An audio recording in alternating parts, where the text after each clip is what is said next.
Zaman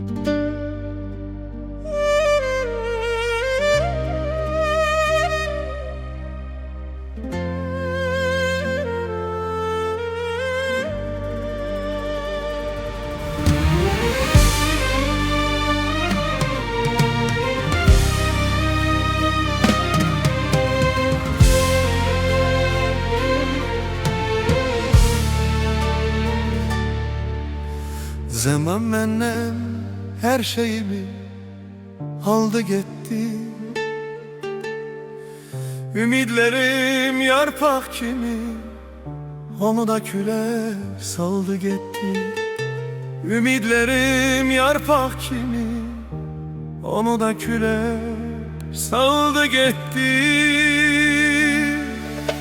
İçimdeki uşakla ben oynamadım uşak kimi.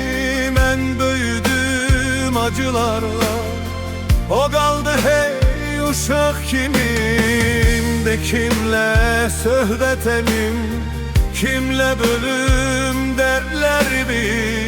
Bakır mene uzardamı, bir yatkini konam kimi.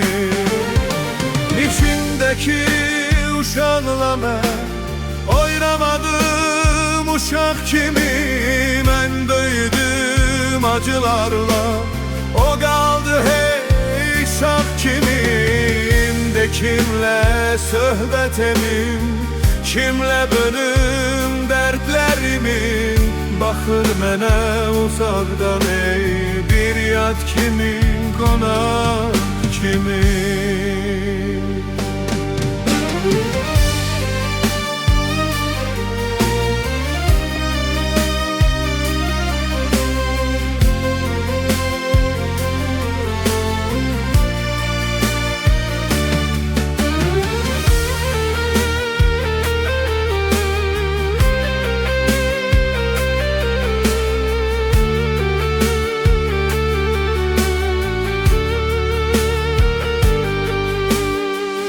Yüreğimden geçenleri yaşamadım doyunca ne.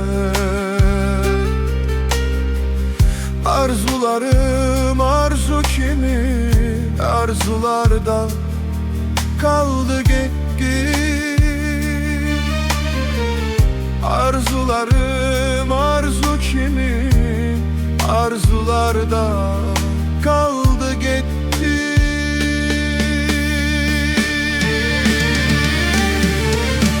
İçimdeki uşakla ben oynamadım uşak kimi.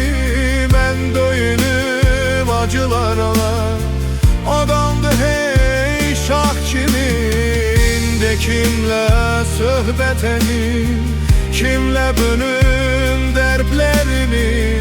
Bastır mene uzamdan ey, bir yat kimi dunak kimi. İçimdeki uşakla ben oynamadım uşak kimi. Ben döyüdüm acılarla, o kaldı hey şak kimin. De kimle söhbet edim, kimle bölüm dertlerini. Baktır mene uzaktan ey, bir yat kimi konar kimi.